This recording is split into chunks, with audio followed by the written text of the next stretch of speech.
পশ্চিমী ঝঞ্ঝার প্রভাবে পৌষ সংক্রান্তির আগে ফের বৃষ্টির পূর্বাভাস। সোমবার হালকা বৃষ্টি হতে পারে দার্জিলিং, কালিম্পংয়ের পার্বত্য এলাকায়। আর পশ্চিমী ঝঞ্ঝার জেরে পৌষ সংক্রান্তির আগে ঊর্ধ্বমুখী পারদ, তাই এখনই জাঁকিয়ে শীত নয়।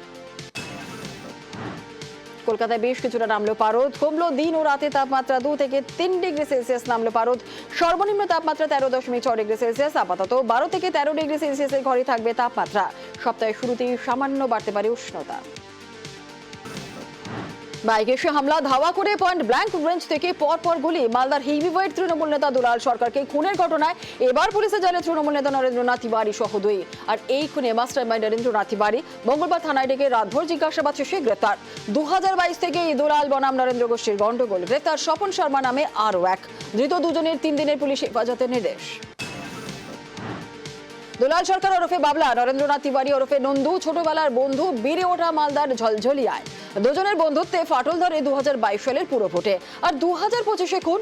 বাবলাকে খুনে গ্রেপ্তার নন্দুর। খুনের জন্য 50 লক্ষ টাকা সুপারি দেওয়া হয়। সুপারি কিলারদের জোগাড় করেছিল স্বপন শর্মা, জানালেন এডিজি দক্ষিণবঙ্গ সুপ্রতিম সরকার।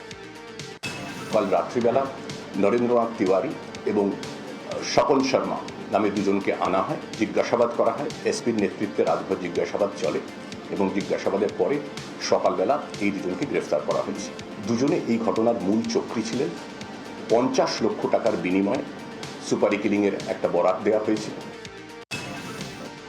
মালদা তৃণমূল কাউন্সিলর খুনে গ্রেপ্তার টাউন তৃণমূল সভাপতি নরেন্দ্র তিওয়ারি। ফাঁসানোর অভিযোগ নরেন্দ্রর। থানা থেকে বের করার সময় নরেন্দ্রনাথের অভিযোগ, বড় মাপের মাথা তাকে ফাঁসিয়েছে।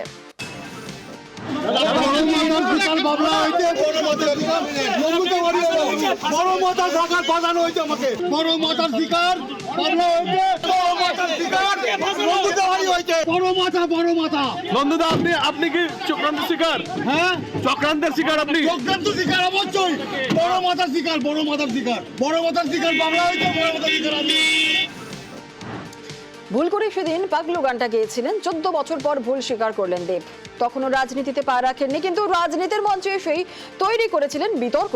2011-21 জুলাইয়ের মঞ্চে দেবের পাগলু গান গাওয়া নিয়েই বিতর্ক।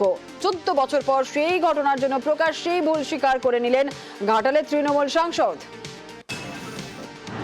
2011-তে শহীদ দিবসে আমি তখন একদমই নতুন, এখনই নতুন, তখন ভুল করে পাগলু গানটা গেয়েছিলাম। তখন বুঝিনি যে এই জায়গায় এই মঞ্চে, কারণ কিন্তু আমি সেদিন গাইনি, আমি এটা কোনদিন বলার সুযোগ পাইনি। হাজার হাজার লক্ষ লক্ষ মানুষ ছিলেন, তারাই পাগলু গানটা ধরেছিলেন, তারাই বলেছেন গানটা গাইতে। আজকে দাঁড়িয়ে বুঝতে পারি যে সত্যি যদি আরেকটু মন দিয়ে পড়াশোনাটা করতাম, সমাজে একটা ভালো মানুষ হতে পারতাম।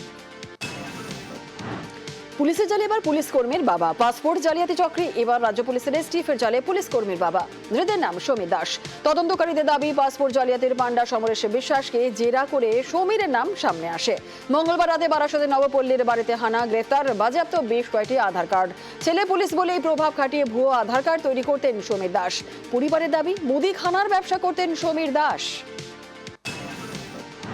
আমি যে আমার মোবাইলে কত পেয়েছে আপনার বাড়ি থেকে কিছু পাইনি। আমার যে যাদের আমি নাম ডকুমেন্ট বলতাম তাদের দিয়ে আমি ওদের বলতাম, সেটাই পেয়েছি। ওনার কাছে 2-1টা আধার কার্ড পেয়েছে বলে অ্যারেস্ট করেছে। কতগুলো আধার কার্ড পাওয়া গেছে? কতগুলো পাওয়া যায়নি, 1-2 পেয়েছে বলে নিয়ে গেছে। উনি মুদিখানার ব্যবসা করতেন। মুদিখানার ব্যবসার জন্য উনি অ্যারেস্ট হয়ে গেলেন? হ্যাঁ, ও হয়ে গেছে। পুলিশের জালে পুলিশ কর্মীর বাবা। তদন্তকারীদের নজরে পাসপোর্ট সেবা কেন্দ্রের ভেরিফাইং অফিসার এবং গ্রান্টিং অফিসারদের একাংশ। তাদের সম্পর্কে তথ্য পেতে রিজিওনাল অফিসে চিঠি। রুবি, শিলিগুড়ি, বহরমপুর সহ 5টি পাসপোর্ট সেবা কেন্দ্র থেকে তালিকা তলব। আর অনলাইনে পাসপোর্ট আবেদনের সময় 1500 টাকা জমা দিতে হয়। যে অ্যাকাউন্ট থেকে টাকা ঢুকেছে তার তথ্য চাওয়া হয়েছে। বাংলা শস্য বীমা প্রকল্পে টাকা দেওয়া শুরু করলো রাজ্য। বুধবার মুখ্যমন্ত্রী মমতা বন্দ্যোপাধ্যায় নিজেই এক্স হ্যান্ডেলে এই কথা জানিয়েছেন। মমতা আরও লেখেন, বাংলা শস্য বীমা প্রকল্পের আওতায় তাঁরা বাংলার 9 লক্ষ কৃষককে সরাসরি তাঁদের ব্যাংক অ্যাকাউন্টের মাধ্যমে 350 কোটি টাকা আর্থিক সাহায্য দিতে শুরু করলেন। মুখ্যমন্ত্রী জানান, চলতি বছরের মৌসুমে প্রতিকূল আবহাওয়ার কারণে তাঁরা ক্ষতিগ্রস্ত হয়েছেন, আর সেই সব কৃষকের ব্যাংক অ্যাকাউন্টে টাকা ঢুকবে এইবার। রাজ্যের টাকায় বাড়ি তৈরির প্রকল্পে এবার রাজ্যের নিজস্ব লোগো। আবাসে বরাদ্দ বন্ধ করে দিয়েছে কেন্দ্র, তাই গরিবদের পাকা বাড়ি তৈরির জন্য রাজ্য সরকারই টাকা দিচ্ছে। প্রকল্প বাংলার বাড়ি, আর বাংলার বাড়িতে এবার বাংলা লোগো। এই লোগো দ্রুত জেলায় জেলায় পাঠিয়ে দেবে নবান্ন। প্রধানমন্ত্রী গ্রামীণ আবাস যোজনায় বাড়িতে কেন্দ্রের লোগো থাকে। রাজ্যের আবাসের টাকা পেলেন বিজেপি পঞ্চায়েত সদস্য। 1 দশক আগে প্রধানমন্ত্রী আবাস যোজনায় ঘরের আবেদন, কিন্তু দীর্ঘ অপেক্ষার পরও কৃষ্ণনগরে ঘর না মেলার অভিযোগ বিজেপি পঞ্চায়েত সদস্যের।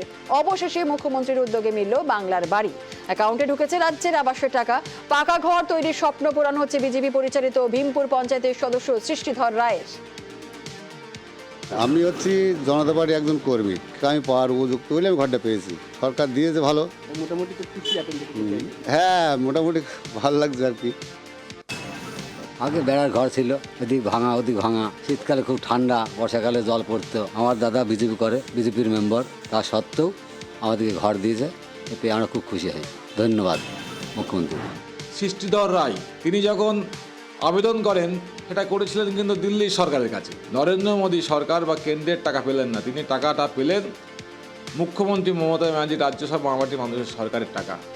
এবং এই টাকা পাওয়ার পরেই স্বভাবতই তিনি উল্লসিত, তিনি খুব খুশি। তিনি কিন্তু তার ভিতরের যে আনন্দ, ভিতরের যে যে খুশি, সেটা কিন্তু চেপে রাখতে পারেননি।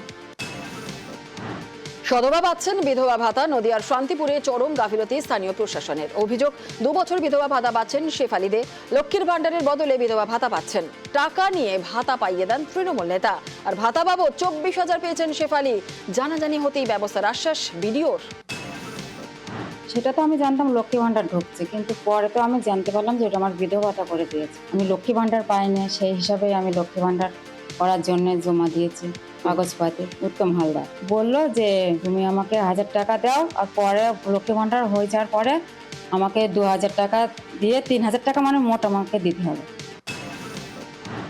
খুঁজতে খুঁজতে দেখলাম যে আমার অফিসের কিছু কর্মচারী এটার সঙ্গে যুক্ত। থেকে 2-3 বছর আগে যখন বার্ধক্য ভাতার এন্ট্রি হয়েছিল, তখন সঠিক মানুষের আধার কার্ড বা সঠিক মানুষের ব্যাংক অ্যাকাউন্ট সেখানে এন্ট্রি করা হয়নি। এটা ইচ্ছাকৃত অন্যায়, এটা একটা দুর্নীতি চক্রও বলতে পারে। সে প্রকৃত একজন লক্ষ্মী ভাণ্ডারের বেনিফিশিয়ারি এবং তিনি সধবা, অতগুলো টাকা উনি ফেরত দিতে পারেন না, তিনি পারবেন না, সেটার ব্যবস্থা আছে। কিন্তু তার আগে উনি যদি প্রকৃতি দোষী না হন, পেছনে যে দোষী মানুষগুলো আছে তাদেরকে ধরার জন্য পুলিশকে আমরা একটা চিঠি করেছি। সন্দেশখালীতে গণধর্ষণের অভিযোগে রাজ্যের রিপোর্ট তলব কলকাতা হাইকোর্টের। আগামী সোমবার রিপোর্ট দিতে হবে রাজ্যকে। বিচারপতি জয় সেনগুপ্ত নির্দেশ, আপাতত নির্যাতিতার বাড়িতে পুলিশ পাহারা ও নিরাপত্তা ব্যবস্থা করতে হবে। তদন্ত চলছে, খুব শীঘ্রই চার্জশিট দেওয়া হবে, জানান রাজ্যের আইনজীবী। আর রাজ্য রিপোর্ট দেওয়ার জন্য সময়ও চায়। একই সঙ্গে এই ঘটনা তদন্তের অগ্রগতির রিপোর্ট তলব করেছেন বিচারপতি। দেগঙ্গায় বিদ্যাধরী খাল দখল করে বেআইনি নির্মাণের অভিযোগ। চাতরের বিল এলাকায় হাজার হাজার বিঘা কৃষিজমির পাশে দিয়েই বয়ে গিয়েছে বিদ্যাধরী খাল। চাষের কাজে এলাকায় কৃষিজীবী মানুষের অত্যন্ত ভরসার এই খালের জল। কিন্তু বিগত কয়েকদিন ধরে স্থানীয় ব্যক্তির বিরুদ্ধে খালে অবৈধ নির্মাণের অভিযোগ। প্রশাসনকে জানিয়েও কাজ না হওয়ার অভিযোগ। ব্যক্তিগত জায়গায় নির্মাণের দাবি অভিযুক্তের। দুপক্ষকে নিয়ে আলোচনায় নিয়ন্ত্রণে আসে পরিস্থিতি।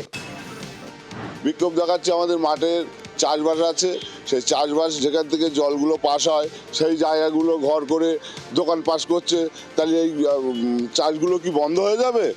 এর জন্য আমরা রুখে দাঁড়িয়েছি যাতে বন্ধ না হয়, যাতে বন্ধ হয়। এই এখন এর রাত্রিরে খুঁড়ে এগুলো সোদা করেছে, রাত্রির বেলা ঢালাই করবে, তাহলে আমরা এই জল না গেলে বর্ষাকালে আমরা চাষ করবো কি দিয়ে? গতকাল আমাকে বলে, আমি এখানে স্পটে জায়গায় আসি, দেখি যে এটা খালেরই ল্যান্ডের উপরে যে বিল্ডিংটা হচ্ছে সরকারি জায়গার উপর। আমি বলি যে দাদা, আপনার যদি জায়গা হয়ে থাকে আপনি মেপে করেন, কেন খালের এখান থেকে শয়শেতপুর অঞ্চলের টোটালটা এই বিদ্যাধরী খালের এই পাশ দিয়ে গিয়ে বিদ্যাধরী খালে যায়, টোটাল এই শয়শেতপুর অঞ্চলের পানিটা। উনি বলে আমার জায়গাতেই করছি, এটা আমার এলাকা। এই বলে আমাকে বললাম যে দাদা দেখেন, কাজটা করা কিন্তু ঠিক হবে না, যদি আপনার জমি হয় আপনি মেপে করেন, বলে কি করার আছে সেটা করে নেবেন। হুমকি দিচ্ছে? হ্যাঁ, হুমকি দিচ্ছে। অভিযোগ করেছিলাম আমাদের ফাঁড়িতে। আমার কেনা সম্পত্তি 2014 সালে আমার কেনা, ঠিক আছে। আমি কাজ করছি, ধরো দেগঙ্গার কিছু লোক এসে ঝামেলা করছে, ফালতু ঝামেলা। ক্যানেল আমার সামনে আমি ড্রেন রেখেছি, আমার পিছনে সরকারি বড় চ্যানেল আছে, সেটা আছে, প্লাস আমার সামনে আমি চ্যানেল রেখেছি, প্লাস আমি কলম তুলছি, নিচে ফাঁকা, পানি যাওয়ার লাইন ক্লিয়ার। আমি ছাদ দিয়ে আমার ওখানে আমি একটা দোকান করি। এখানে গ্রামের জল, তার জন্য সরকারি চ্যানেল আছে, তো সেই চ্যানেল বয়ে আসবে না আমার সম্পত্তির ওপর দিয়ে যাবে। নিউজ 18 বাংলার খবরের জের খড়গপুরে 16 নম্বর জাতীয় সড়কের বেহাল রাস্তা তৈরি করলো জাতীয় সড়ক কর্তৃপক্ষ। খড়গপুরে চৌরঙ্গি থেকে কলকাতা যাওয়ার প্রায় 500 মিটার রাস্তা বেহাল অবস্থা। খানাখন্দ ভরা রাস্তার খবর দেখানো হয় নিউজ 18 বাংলায়। আর খবর দেখানোর 20 দিনের মধ্যেই বছরের শুরুতেই তৈরি হলো নতুন রাস্তা।